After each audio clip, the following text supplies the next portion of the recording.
Friends, आज हम बात कर रहे हैं ट्राइडेंट लिमिटेड की। ट्राइडेंट लिमिटेड के स्टॉक में आज भी लोअर सर्किट लगा। यहाँ पे लगातार लोअर सर्किट की वजह से स्टॉक काफ़ी नीचे आ गया है। ऊपर के लेवल से लगभग आधी कीमत हो गई है और काफ़ी लोग हैं जो ऊपर के लेवल में एंट्री करके यहाँ पे फंस चुके हैं, उनको बहुत ज़्यादा लॉस हो रहा है। लेकिन क्या आने वाले समय में ऐसी ही गिरावट जारी रहने वाली है या फिर वापस ट्राइडेंट तेजी से आगे जाएगा? क्योंकि अगर आप देखोगे तो ट्राइडेंट लिमिटेड दूसरी कंपनियों से जरा हटके है। ये एक छोटी सी पेनी स्टॉक कंपनी हुआ करती थी, लेकिन अभी ये मिड कैप में आ चुकी है।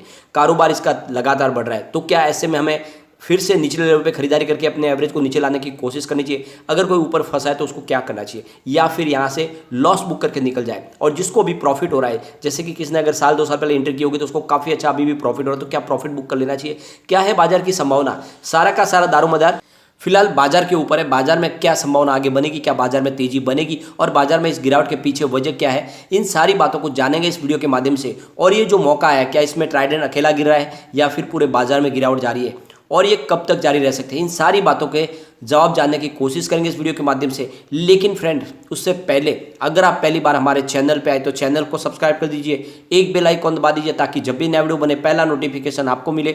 वीडियो पसंद आए तो लाइक शेयर जरूर कीजिए। चलो फ्रेंड्स, वीडियो स्टार्ट करते हैं। मैं हूँ आपका दोस्त SB दवे और हमारे अपने चैनल ऑनलाइन कमाई में आपका बहुत बहुत स्वागत है। सबसे पहले आज के कारोबार को डिस्कस कर लेते हैं। स्टॉक ओपन हुआ 36.90 पर और इसका हाई है वो 37.40 का, यानी कुछ पॉजिटिव माहौल तो बना था, लेकिन फिर 36.5 पर लोअर सर्किट लग गया 5% का। अब यहाँ पे अगर आप देखोगे तो स्टॉक काफ़ी नीचे आया है, यानी 70 रुपीज़ की इसकी हाई थी, इसके आधी कीमत इसकी अभी फिलहाल हो गई, यानी 36 के आसपास है, बिल्कुल आधी कीमत में आ गया है। लेकिन अभी आपको ये ध्यान रखना है, सेंसेक्स भी करीब अपने 13 महीने के लो पे आ चुका है। बहुत ही ज़बरदस्त गिरावट है। ऊपर के लेवल से करीब आप देखोगे तो 10,000 पॉइंट की बड़ी गिरावट हो चुकी है।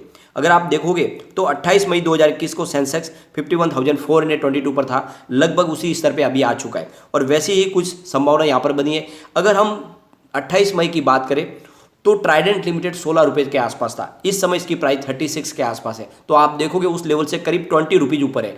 तो अगर इतनी बड़ी जो गिरावट है उसके बावजूद भी आपको ट्राइडेंट लिमिटेड में अच्छा खासा रिटर्न दिखाई दे रहा होगा, क्योंकि 16 रुपये का स्टॉक फिलहाल 36 के आसपास है। तो यहाँ पे अच्छा खासा रिटर्न अभी भी दिखाई दे रहा है। लेकिन ये बात अलग है कि ऊपर के लेवल से आधी कीमत हो चुकी है, लेकिन फिर भी यहाँ पे आपको स्टॉक बहुत मजबूत है और ये गिरावट बहुत दिन तक नहीं चलेगी। ज़्यादा गिरावट तो हो चुकी है, FI भी ज़्यादा माल बेच चुके हैं, तो थोड़े दिन में फिर से बाजार में तेजी की संभावना बनेगी। तो थोड़ा और स्टॉक नीचे जाए, यानी 30 रुपीज़ के आसपास आपको खरीदारी करनी चाहिए। अगर आप ऊपर के लेवल में फंसे हुए हैं, अगर आपकी खरीदारी 60 रुपीज़ 70 रुपीज़ के आसपास है तो 30 के आसपास आप और खरीदारी कीजिए, ताकि जो आपका एवरेज है वो लगभग 45 और 50 के आसपास आ जाए। तो ऐसे में जल्द ही आपको फिर प्रॉफिट बुकिंग की संभावना भी हो जाएगी, या फिर आप चाहे तो अपना जो भी लॉस है उसको खत्म कर पाएंगे। अब यहाँ पे सबसे बड़ी बात है, काफ़ी दिन के बाद आज वॉल्यूम ही बढ़ा है। अगर हम आज NSE की बात करें तो यहाँ पे 1,10,31,000 का वॉल्यूम हुआ, सामने 48,33,000 की डिलीवरी उठाएगी। डिलीवरी का परसेंटेज 43.81% है। इसके वॉल्यूम को अगर हम एनालिस करें तो पिछले एक महीने पहले इसका 62 लाख का वॉल्यूम था, 1 वीक पहले 78 लाख का वॉल्यूम था, कल 1 करोड़ का वॉल्यूम था, आज भी 1 करोड़ का वॉल्यूम है, कल से थोड़ा वॉल्यूम आज ज़्यादा ही है। अगर हम इसकी परफॉर्मेंस देखें तो 15 रुपीज़ इसका 52 वीक का लो है, 70 इसका 52 वीक का हाई है। तो आप देखोगे निचले लेवल से तो काफ़ी ज़्यादा अच्छा दिख रहा है अभी भी, लेकिन ऊपर के लेवल से भी आधा हो चुका है स्टॉक। यहाँ पे अभी भी फिलहाल ये ASM लिस्ट के स्टेज 1 में शामिल है, अभी तक उसमें से बाहर नहीं आया, इस वजह से भी थोड़ा सा माहौल इसका बिगड़ा हुआ है। अब यहाँ पे जो सबसे बड़ी गिरावट की वजह है वो है FI बाजार में लगातार बिकवाली कर रही है। अब आप देखोगे तो 10 जून को FI ने $180 मिलियन का अपना माल बेचा, 13 जून को उन्होंने $408 मिलियन की बिकवाली कर दी, और 14 जून को उन्होंने $456 मिलियन अपना माल बेचा, 15 जून को $552 मिलियन सेल किया माल, 16 जून को उन्होंने $430 मिलियन की बिकवाली की। तब आप देखोगे पिछले कई महीनों से लगातार यहाँ पे FI की बिकवाली चालू है, कहीं पर भी आपको यहाँ पे खरीदारी दिखाई नहीं देगी, लेकिन बाजार को संभालने की कोशिश DI की तरफ से हो रही है। अब यहाँ पे अगर आप देखोगे तो 10 जून को 2,831 करोड़ रुपीज़ का नया इन्वेस्टमेंट किया गया, 13 जून को उन्होंने 2,814 करोड़ रुपीज़ का इन्वेस्टमेंट किया, 14 जून को उन्होंने 3,807 करोड़ रुपीज़ की नई खरीदारी की, 15 जून को 2,588 करोड़ रुपीज़ का उनका इन्वेस्टमेंट हुआ, लेकिन 16 जून को उनका 1,929 करोड़ रुपीज़ का इन्वेस्टमेंट हुआ। ये काफ़ी कम है और इसी वजह से आपको परसों गिरावट बड़ी देखने को मिली। और यहाँ पे सबसे बड़ी बात यह है कि बाजार में गिरावट के जो सहयोग है बड़ा वो है क्रूड ऑयल का। क्रूड ऑयल फिलहाल 120 बैरल लीट के आसपास इसकी प्राइस है। और इसी वजह से जो क्रूड ऑयल में जो उछाल है, इसी वजह से बाजार के सेंटीमेंट बिगड़ गए। यहाँ पे सबसे बड़ी चिंताजनक बात यह भी है कि हमारा जो इंडियन रुपीज़ है वो भी काफ़ी ज़्यादा वीक हो चुका है। फिलहाल 78.08 पर है इंडियन रुपीज़ की प्राइस, और ये काफ़ी कमज़ोर लग रहा है इंडियन रुपीज़, और इसका दबाव भी देखने को मिला है, जिस वजह से एफआई बाजार से लगातार अपना इन्वेस्टमेंट निकालने की कोशिश करे। यहाँ पे अगर आप देखोगे तो ट्राइडेंट लिमिटेड में गिरावट के पीछे सबसे बड़ी वजह है एफआई की, क्योंकि एफआई की बहुत अच्छी होल्डिंग थी ट्राइडेंट में। अगर आप देखोगे तो यहाँ पे शेयर होल्डिंग पैटर्न में प्रमोटर की होल्डिंग बहुत ही मजबूत है। करीब 73.02% की होल्डिंग सितंबर में थी, और दिसंबर में उनकी होल्डिंग 72.94% हुई। फिलहाल 72.94% की ही होल्डिंग है। तो लगभग अपर लिमिट के आसपास प्रमोटर की होल्डिंग है, क्योंकि 75% की तो अपर लिमिट है। इसके ऊपर कोई भी पब्लिक लिस्टेड कंपनी में अपनी होल्डिंग को आगे नहीं बढ़ा सकते। तो लगभग वहाँ पर होल्डिंग उनकी ली हुई है, कोई भी उनका गिरवी शेयर नहीं है। लेकिन ये अगर आप बात करें तो एफआई ने 2.14% की होल्डिंग सितंबर में ली थी, जिसको बढ़ा के उन्होंने दिसंबर में 2.48% कर लिया। मार्च आते थे एफआई की होल्डिंग 3.13% हुई, तो काफ़ी बड़ी होल्डिंग थी। लेकिन अब आप देखोगे तो एफआई लगातार एग्रेसिव तरीके से बिकवाली कर रहे हैं, और इसीलिए ये एफआई की तरफ से जो बिकवाली हुई है, इसका नतीजा है कि ट्राइडेंट में हमें बड़ी गिरावट देखने को मिली, क्योंकि वो यहाँ से एग्जिट हो रहे, लगातार अपना माल बेच रहे, और ट्राइडेंट में उनकी ऑलरेडी बहुत होल्डिंग थी। तो गिरावट की वजह बनी है एफआई की बिकवाली, जो आने वाले समय में इस शेयर होल्डिंग पैटर्न में हमें दिखाई देगा कि यहाँ पे एफआई की होल्डिंग हमें कम होती हुई दिखाई देगी। और इससे पहले अगर आप देखो तो डीआई और म्यूचुअल फंड तो ऑलरेडी इन्होंने अपना माल बेच दिया, तो उसका असर यहाँ पे हमें देखने को नहीं मिलेगा। उनकी खरीदारी भी फिलहाल नहीं हो रही है।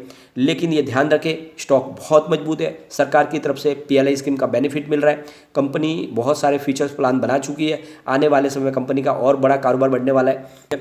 इस गिरावट के पीछे सबसे बड़ी वजह है टेक्सटाइल सेक्टर में बहुत ज़्यादा प्रॉब्लम चल रही है। फिलहाल जब से कॉटन प्राइस बढ़ी है, इनको बहुत ज़्यादा लॉस हो रहा है, एक्सपोर्ट के बिजनेस में इफेक्ट पड़ रहा है। ऊपर से यहाँ पे सरकार ने एक जो नई स्कीम लाई है, rebate of state and central taxes levies, इस नई स्कीम के तहत बहुत ज़्यादा लॉस हो रहा है टेक्सटाइल सेक्टर को।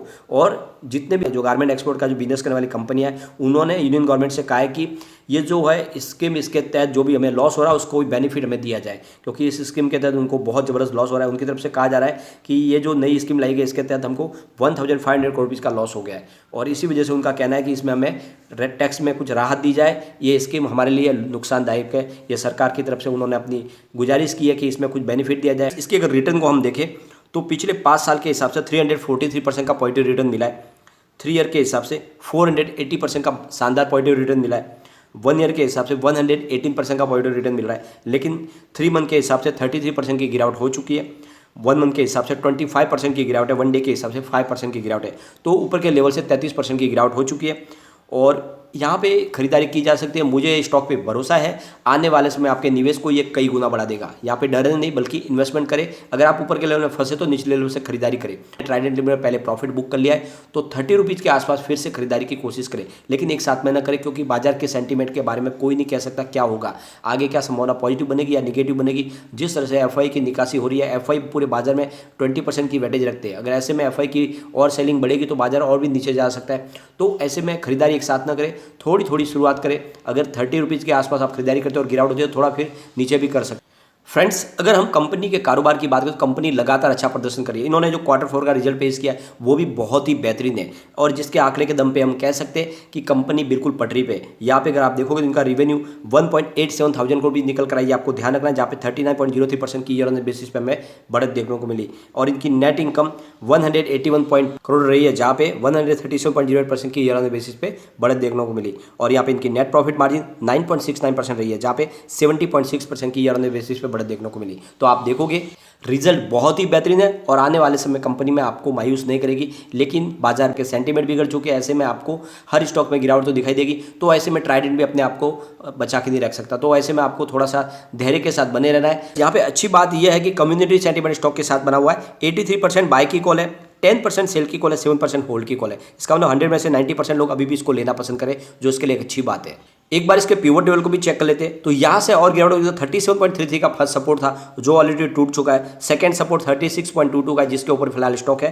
तीसरा सपोर्ट इसका 34.08 का है। यहाँ से अगर स्टॉक बाउंस बैक दे देगा तो फिर तेजी से आगे जा सकता है, वरना ये स्टॉक 30 तक भी जा सकता है। ये ध्यान रखना है आपको, और 30 के आसपास फिर से खरीदारी के बारे में सोचा जा सकता है। ऊपर की तरफ मूव करने पर जो टारगेट निकल के आ रहे हैं वो देख लेते हैं। तो 40.58 का फर्स्ट रेजिस्टेंस है, इसको पार किया तो 42.72 तक प्राइस जाएगा, और फिर वहाँ तक स्टॉक पहुँच गया, फिर 43.83 पर जा सकता है। तो मुझे लगता है जैसे ही यहाँ पे तेजी का माहौल बनना शुरू होगा, स्टॉक बहुत तेजी से बढ़ेगा और आपके निवेश को कई गुना बढ़ा देगा। तो अभी थोड़ा धैर्य के साथ बने रहे। लेकिन फ्रेंड, कोई भी इन्वेस्टमेंट करने से पहले अपने फाइनेंशियल एडवाइजर से एक बार ले ले या अपना खुद का रिसर्च करें, क्योंकि मैंने वीडियो आपके एजुकेशनल पर्पज के लिए ही बनाया। वीडियो पसंद आए तो लाइक से जरूर कीजिए और चैनल को सब्सक्राइब कर दीजिए। Thank you friend.